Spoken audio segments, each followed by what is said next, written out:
Imagine being born and waking up one day to find out you're the king of 15 countries. Yes, that's real. And no, it's not a Netflix fantasy series, it's modern monarchy. In a world that prides itself on democracy, 43 countries, yes, 43, still cling to monarchies. That's 22% of the globe, where thrones are still occupied and crowns still glimmer. But hold up, these aren't your medieval sword-wielding tyrants. Today's monarchies fall into two dramatically different camps, the ceremonial European kind and the power-packed absolute monarchies mostly found in West Asia, also known as the Middle East.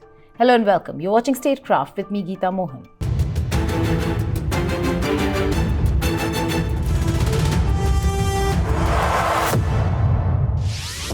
Let's start with Europe's version of monarchy. Here, kings and queens are like mascots of the nation, regal, glamorous, but mostly symbolic.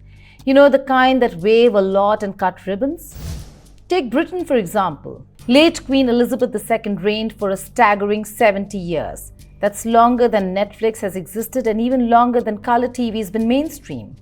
And when she passed away in 2022, the world welcomed King Charles III, not just as Britain's monarch, but as the symbolic head of 15 different countries, including Canada, Australia, and New Zealand.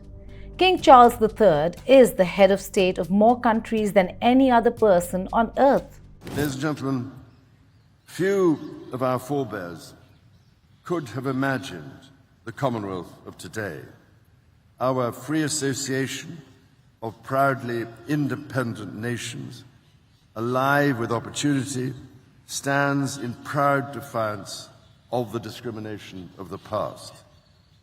We have not reached this point by accident. Shared vision and collective courage have been our lodestar.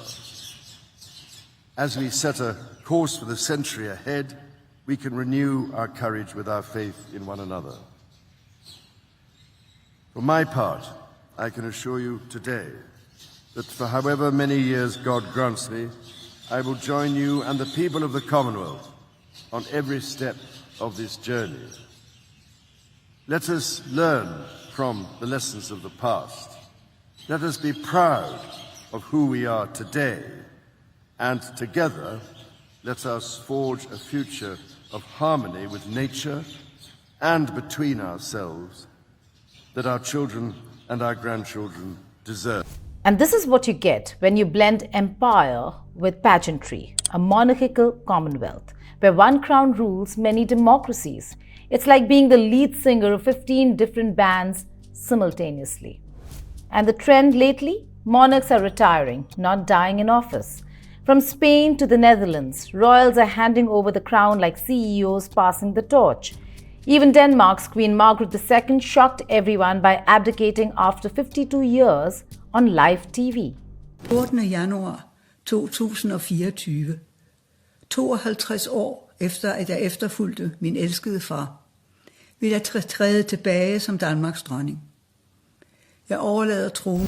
Ready for some constitutional weirdness? Meet Andorra, a country that has not one but two monarchs, the president of France and a Spanish bishop. Neither of them are Andorran. How's that for outsourcing your leadership? In fact, Emmanuel Macron is both a democratically elected president and an unelected prince. Talk about moonlighting. Andorra's monarchs are picked ex officio, meaning whoever wins France's presidency or becomes the Bishop of Urgell automatically becomes co-prince of Andorra. No coronations, no fanfare, just contracts and canon law. And if you think that's wild, let's teleport to the only absolute monarchy in Europe, the Vatican. Pope Leo XIV isn't just the head of the Catholic Church, he's also the unquestioned ruler of Vatican City.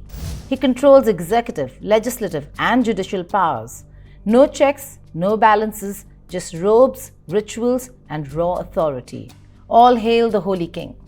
Seguo con molta preoccupazione la gravissima situazione umanitaria a Gaza, dove la popolazione civile è schiacciata dalla fame, e continua ad essere esposta a violenze e morte. Rinnovo il mio accorato appello al cessate il fuoco, alla liberazione degli ostaggi e al rispetto integrale del diritto umanitario. Now here's the democratic twist. Even though European monarchs hold no political power, they hold mountains of wealth. King Charles III sits on a personal fortune of $1.8 billion. Prince Hans Adam II of Liechtenstein, a cool $3.5 billion. And guess what? A good chunk of this comes from inherited estates, stocks, and taxpayer money. It's monarchy with a modern bank account. The UK's royal family is internally known as the Firm, a company whose brand is royalty. Think of it as Apple, but with tiaras. And yes, millions still love them. According to a 2023 poll, 80% of Danes are happy with their royal family. People say it's the drama, the grandeur, the continuity. But critics call it glorified inequality with crowns. Royal power used to come from bloodlines and battlefield victories. Today, it's like followers and influencer status. Meet Queen Rania of Jordan, often called the Queen of Instagram. With over 10 million followers, she's a modern monarch who does photo shoots, fashion reels, and speaks on women's rights, all while being married to one of the region's most powerful kings. Queen Rania's combined social media followers across all platforms is more than the population of Jordan itself. We, the adults of the world, are failing the children of Palestine, and we need to do better. The bloodshed must end, the bombs must stop falling, aid access must resume without exception. Every child cries in the same language, and deep inside us all is the urge to go to them, pick them up, and dry their tears. That instinct is the very best of humanity, and we need to protect them from the very worst.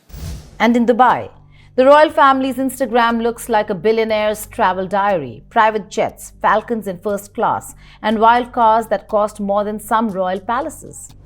Meanwhile, in Bhutan, King Jigme and Queen Jetsun Pema have charmed the world with their minimalist spiritual lifestyle. They're the youngest reigning royal couple and live in a royal cottage. Let's talk bling. Forget gold rings. Some monarchs wear wealth like armor. Take Sultan Hassan al Bolkiah of Brunei. His official residence, the Istana Nurul Iman, is the largest residential palace in the world, bigger than the Vatican and Buckingham Palace combined. The Sultan owns over 7,000 luxury cars, including 500 Rolls-Royces, the largest private collection on the planet. And yes, he has a gold toilet, because why not rule with a flush of gold? Meanwhile, in Morocco, King Mohammed VI is nicknamed the King of the Poor, despite a $5.7 billion fortune. He also holds one of the world's largest private collections, including works by Picasso, Monet, and Warhol. And in Thailand, King Vajiralongkorn had his fortune legally transferred to himself in 2018, making him the sole owner of the Crown Property Bureau, a move no other monarch has dared to do in public view. Royal lives may seem like fairy tales, but many chapters are more Game of Thrones than The Crown. Britain's Prince Andrew became the first royal to step down from public duties after his association with Jeffrey Epstein exploded into scandal. He lost military titles, royal patronages, and the public's favour. Prince Andrew's nickname in the British press was Air Miles Andy for his infamous globe-trotting on taxpayer money. In Spain, King Juan Carlos I was once hailed as a hero for restoring democracy, but fled the country in 2020 amid investigations into offshore accounts and shady financial deals. Swiss banks, ex-lovers, and suitcases of cash? Royal drama level 100. And in Thailand, criticizing the royal family can land you in jail for 15 years. But that didn't stop thousands of young protesters from taking to the streets in 2020, demanding transparency and reform. From scandals to protests, monarchies today are balancing on a tightrope, caught between tradition and 21st century accountability. So what do you need to become a modern monarch? Let's unpack your royal starter pack. 1. Crown. Real or Instagram filter. 200 plus years of dynastic inheritance, at least one palace per season. Zero need for a resume, and optional an Instagram manager, fashion consultant, crisis PR team, and a private jet. Whether they're ruling by decree or waving from balconies, monarchs today are living paradoxes, symbols of unity or inequality, depending on where you stand. And as long as crowns continue to glimmer on banknotes, in tabloids, or on TikTok, the age of monarchy isn't over. It's just rebranded. Now let's jet set to Asia, where kings don't just cut ribbons, they call the shots. Here, monarchs aren't ceremonial figures, they're power players. From Saudi Arabia to Brunei, these rulers wield unchecked authority, laws, taxes, and even national visions, all signed off from the palace. In Saudi Arabia, the king's word is law, period. The country's basic law of 1992 mentions governance but leaves all power in royal hands. It's monarchy turned modern autocracy with oil money and Twitter accounts. But the region is not a monolithic monarchy. Take Kuwait, a monarchy with a twist. They have a parliament, elections, and debates. But the royal family still holds veto power. And then there's the United Arab Emirates, a federal monarchy made up of 7 emirates, each ruled by its own royal family. It's like Game of Thrones, but with skyscrapers and Lamborghinis. Let's talk money, and we mean serious money. Thailand's King Rama X is worth $30 to $43 billion. That's more than what Jeff Bezos was worth a decade ago. And unlike Europe, where royal wealth is symbolic, here it controls policy, media, and even the military. And don't expect tabloid scandals or paparazzi chasing princesses. In absolute monarchies, the press is state-controlled. What happens in the palace stays in the palace. There's no media circus, no public accountability, but also no illusions. Power isn't dressed up in ceremony here. It's direct, visible, and often brutally effective. You think European royals are rich? Welcome to the Gulf, where royal means trillion-dollar economies, oil empires, and gifts that include private islands. Let's start with the House of Saud. With over 15,000 members, it's the largest royal family in the world. But here's the crazy part. Their collective wealth is estimated at over $1.4 trillion. That's more than the GDP of Australia. In 2015, a Saudi prince flew his 80 falcons on a commercial plane in economy class. Each had a passport. Yes, a real falcon passport. Then there's the Qatari royal family, the Al Thanis. Tiny country? Yes. But enormous influence, from hosting the FIFA World Cup to owning Paris Saint-Germain football club and parts of New York's Empire State Building. Meanwhile, in the UAE, the royal family of Dubai once spent $400 million on a single yacht called Dubai. It features a disco, cinema, submarine garage, and a helipad. Because why not? Move over Elon Musk. The Gulf royals aren't just monarchs, they're corporate juggernauts running trillion-dollar state business empires. Crown Prince Mohammed bin Salman, also known as MBS, isn't just reshaping Saudi Arabia socially. He is also the de facto chairman of Saudi Aramco, the most profitable company in the world. In 2022, it made $161 billion in profit. That's $18 million per hour. MBS is also building Neom City, a futuristic $500 billion megacity with flying taxis and an artificial moon. In the UAE, Mohammed bin Zayed, that's MBZ, acts like a Silicon Valley venture capitalist. The country's sovereign wealth funds invest in everything, from space tech to Hollywood movies. And Qatar's royal-run Qatar Investment Authority owns Harrods, the Shard in London, and even stakes in Volkswagen and Barclays Bank. Monarchs? Or more like monarch moguls? If there's one thing Gulf monarchies protect as fiercely as oil, it's secrecy. Royal palaces here aren't just homes, they're fortresses of mystery. Unlike European monarchs who live in public view, Gulf royals control their image with military precision. Media coverage is tightly censored. No unauthorized photos. No press briefings on royal scandals.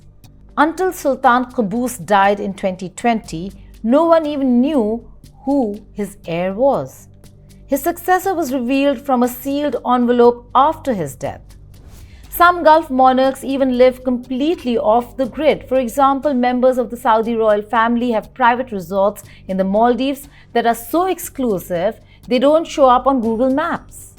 And when royals travel, it's an event. Entire airports are cleared, convoys are escorted by fighter jets, and don't be surprised if a sheikh brings a golden escalator to descend from his private plane, as King Salman famously did in Moscow.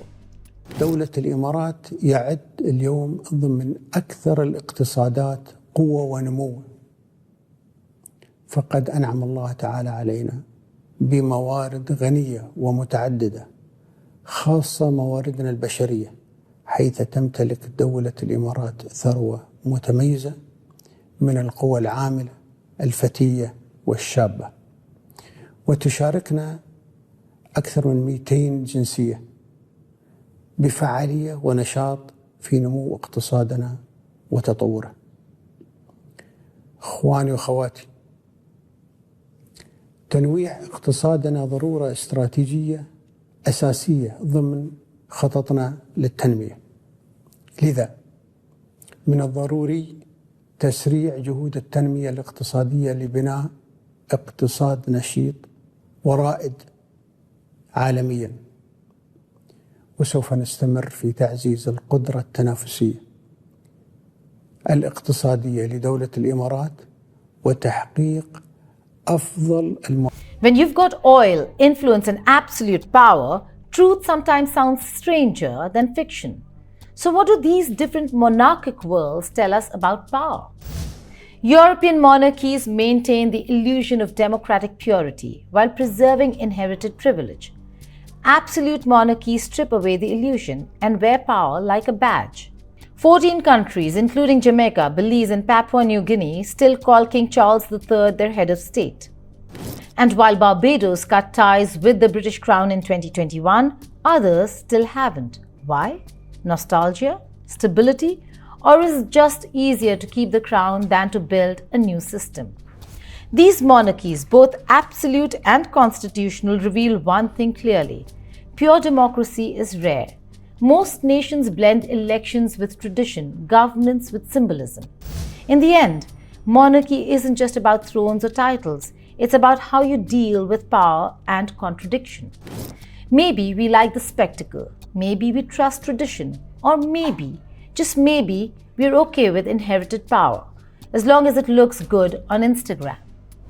So whether it's a king who runs 15 countries from Buckingham Palace or a sheikh running the world's tallest city from a desert throne, monarchy in all its forms is very much alive. Constitutional or absolute, these royal systems are mirrors of their societies. One tells tales of democratic equality wrapped in tradition, the other speaks openly of power, control, and legacy.